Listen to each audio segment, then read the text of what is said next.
Maka kita ingin di sini menjalin ukhuwah al-Islamiyah dikarenakan kelompok yang satu ini, kata Nabi tadi, kelompok yang memang teraneh, yang satu, yang mana 72 kaum muslimin yang lain mereka dalam keadaan salah dan dihukumi dengan di api neraka. Maka please yang satu ini janganlah kita ekstrim di dalamnya. Jangan kita menjadi munafirun, sama-sama ahlu sunnah. Kemudian di antara kita mentanfir saudara kita, akhirnya saudara kita lari bergabung dengan as-sufiyah. Kenapa? Padahal kemarin ngaji dengan kita.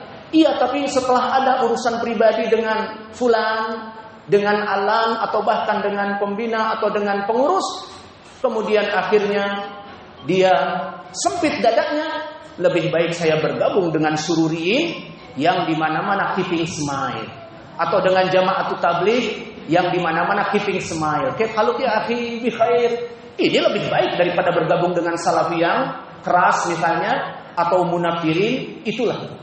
Please, kita ahli sunnah wal jamaah yang sudah sedikit, selama kita ada notabene dalam keadaan Al-Quran was sunnah bimafhum as-salafus saleh, please di antara kita saling membuka dada.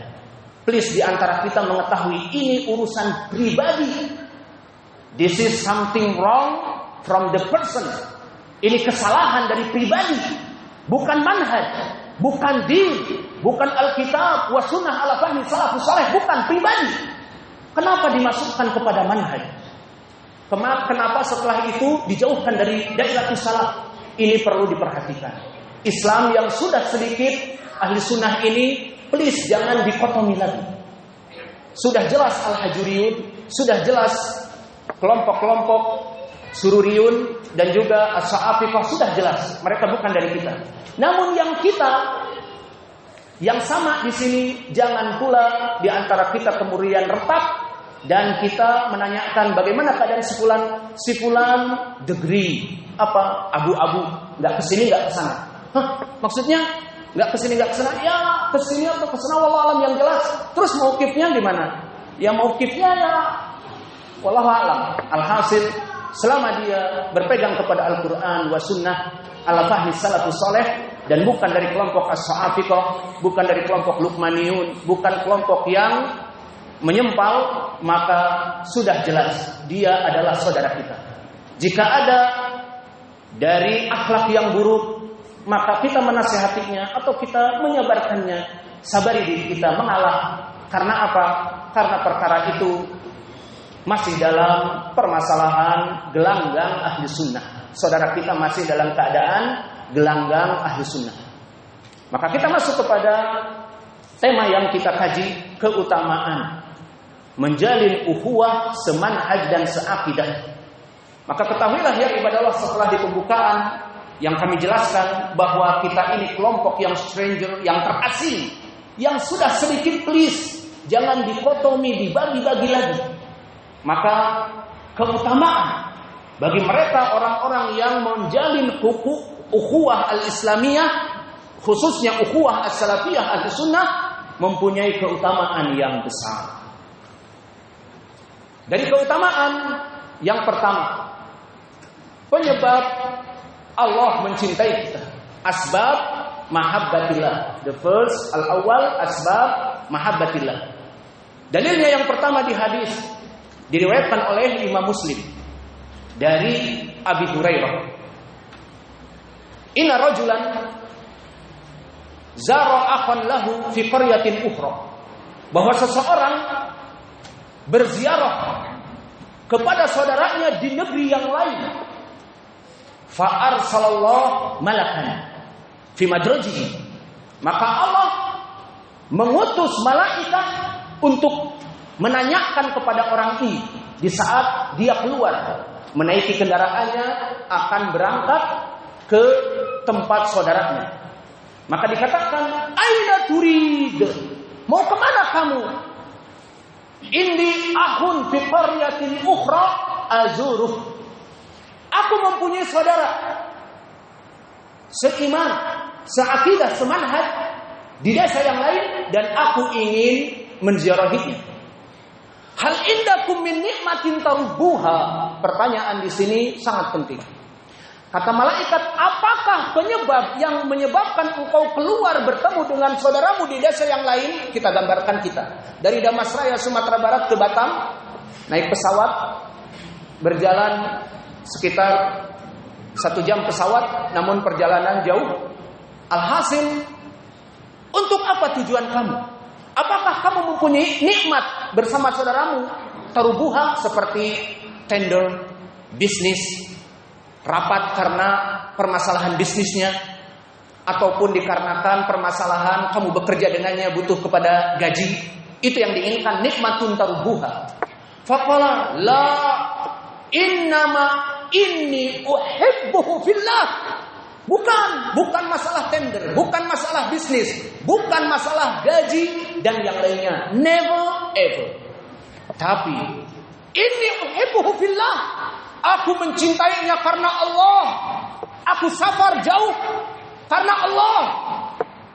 Maka kata malaikat ini yang berbentuk manusia mengaku, ini Rasulullah ini. Aku ini hanya utusan Allah, bukan manusia. Hanya utusan Allah. Ingin menanyakan apa tujuan kamu pergi kepada saudaramu.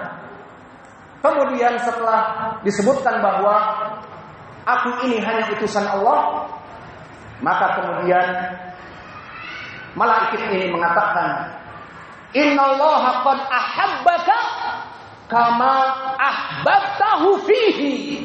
Innallaha qad ahabbaka kama ahbabtahu fihi.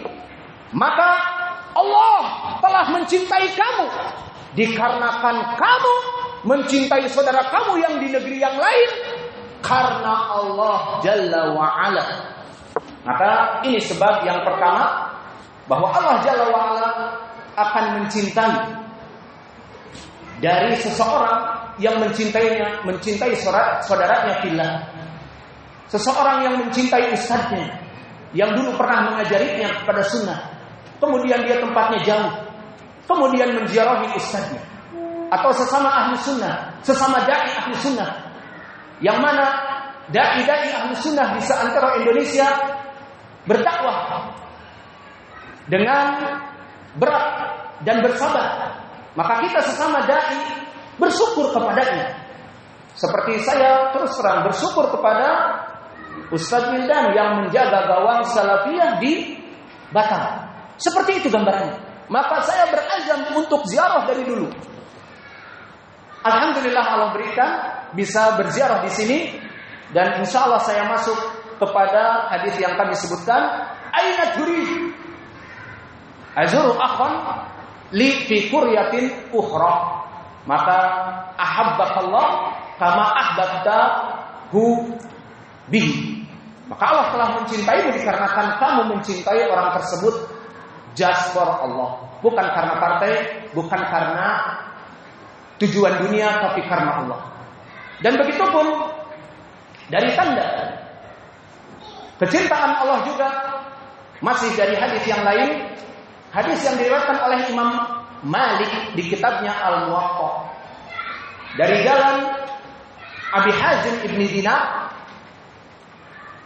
an Abi Idris Al-Khawlani an Mu'ad ibni Jabal, dari sahabat Mu'ad ibni Jabal.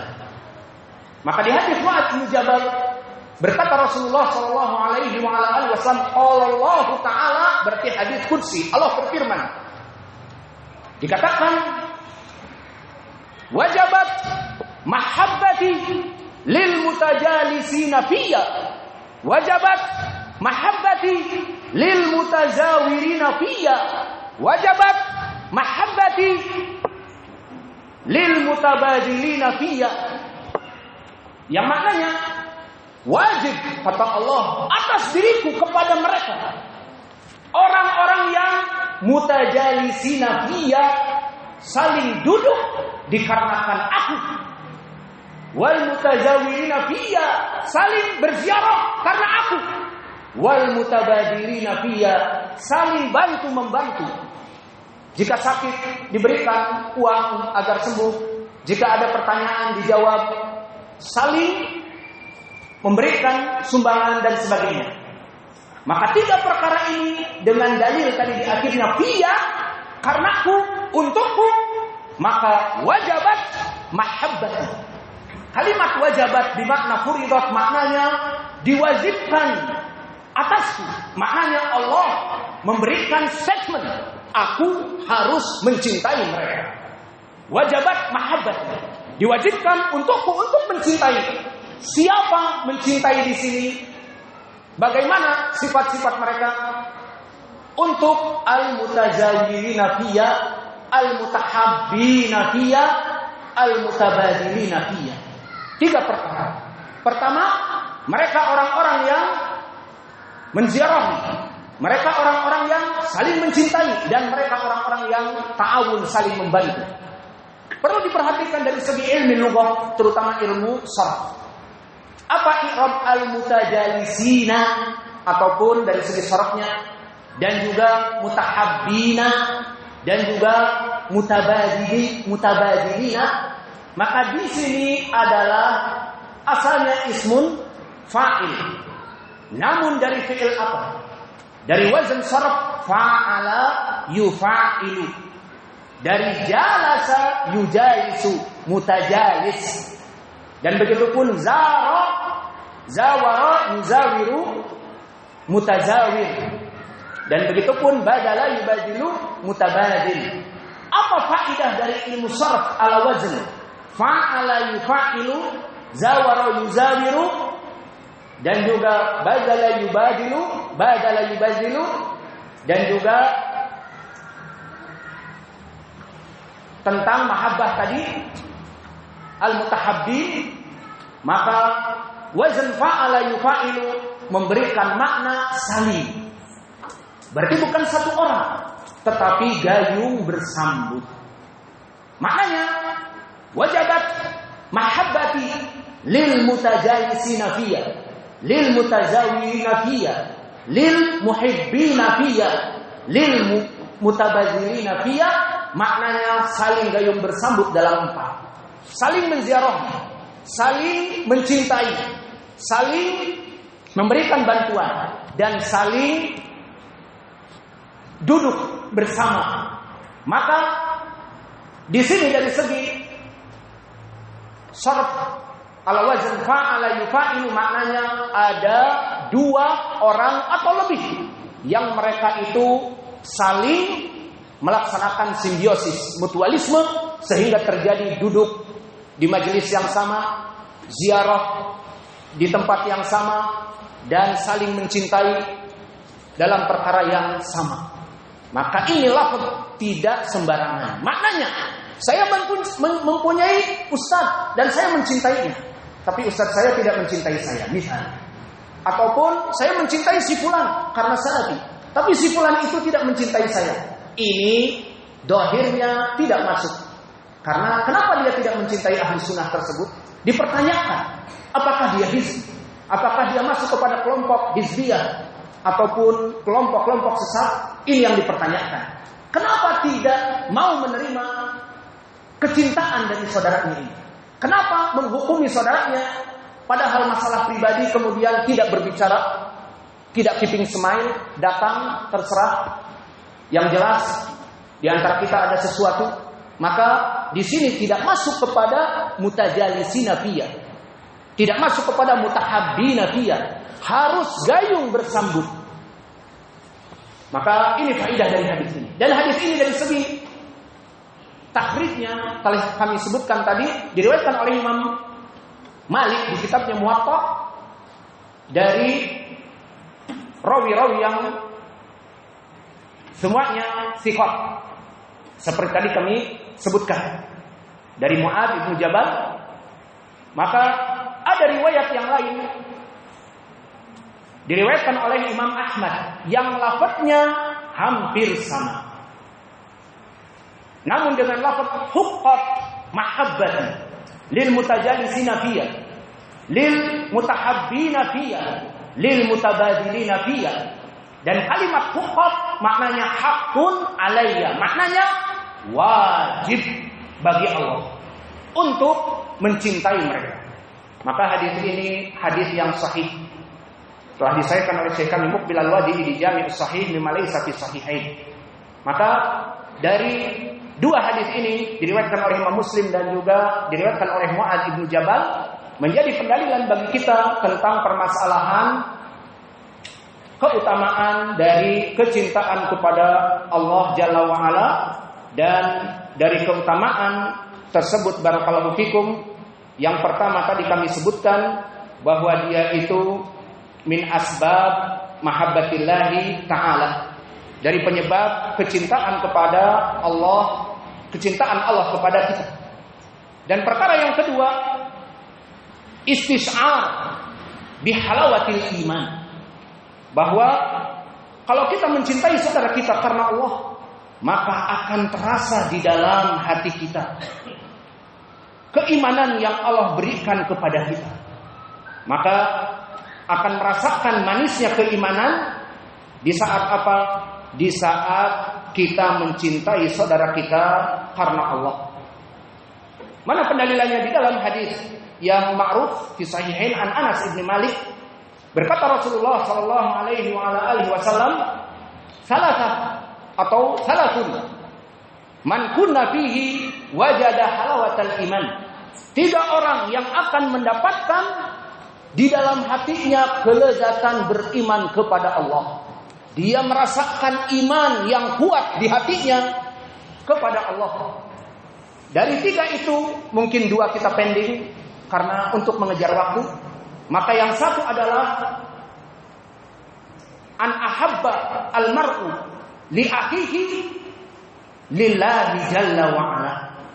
An yuhibbul mar'u akhahu lillahi jalla wa ala. Maka dari ketiga itu seseorang yang dia mencintai saudaranya karena Allah, lillahi ta'ala. Takkid ini lillah telah kami sebutkan juga tadi, harus dia itu saling mencintai. Dia mencintai si fulan dan si fulan pun mencintai, dan tujuannya karena Allah, bukan karena bisnisnya, bukan karena partainya, bukan karena urusan-urusan dunia. Yang mana kalau urusan dunia suatu hari terjadi resesi dan terjadi COVID-19, akhirnya bisnisnya bangkrut, ya sudah. Di antara mereka gulung tikar dan sesama mereka saling tidak mengenal kembali karena bangkrut. Mungkin ada modal yang tidak diberikan, bangkrut, marah dan sebagainya. Namun ini karena Allah. Maka dari faedah yang kedua, mereka orang-orang yang cinta karena Allah, keutamaannya adalah merasakan kelezatan iman, kemanisan iman. Maka di sini pertanyaan, big question, barakallahu fikum. Pernahkah kita menanyakan introspection kepada diri kita? Wahai diri kita, wahai diriku, pernahkah kamu merasakan kelezatan iman dikarenakan mahabbah billah? Maka cintailah saudara-saudara kita selama dia itu semanhaj, seakidah dengan kita. Meskipun dia orangnya bad reputation, buruk akhlaknya, buruk reputasinya, selama dia Al-Quran dan Sunnah, sesuai manhaj Al-Sunnah, sabar. Namun dia suka menghina saya, sabar. Dia ustaz saya tapi selalu merendahkan saya, sabar. Please, sabar. Sesama ahli sunnah. Dan begitu pun dari yang besar, dari ustaz, sabar kepada murid-muridnya. Di mana kita para pengajar jelas harus mempunyai kesabaran karena mereka butuh bimbingan dasar dari kita. Maka jika ada dari pengurus yang tidak adab kepada kita sebagai pengajar, sebagai mudir, sebagai pembina, tidak adab, maka sabar. Kalau masalahnya masalah pribadi, ya sabar, namanya juga murid, diajari oleh kita. Afwan fulan dipanggil. Kenapa antum demikian? Ana enggak tahu itu hukumnya. Itu hukumnya haram, la yajuz. Tub ilallah. Sudah, tobat. Siapa yang punya surga dan neraka? Allah. Siapa yang Maha Pengampun, Nabi Maha Penyayang? Allah. Kenapa harus dihakimi si fulan saya jauhi, akhlaknya buruk, bad reputation? Kenapa? Urusan pribadi. Seharusnya mudarris justru menasihati, kecuali kalau memang sudah dinasihati dan dia ingin memilih kepada kelompok yang di sini senang, di sana senang, seperti sururiyun, roja dan sebagainya, itu sudah lain perkaranya. Manhajiyah atau perkara yang lainnya. Alhasil di sini barakallahu fikum, permasalahan ukhuwah itu berasal dari diri kita.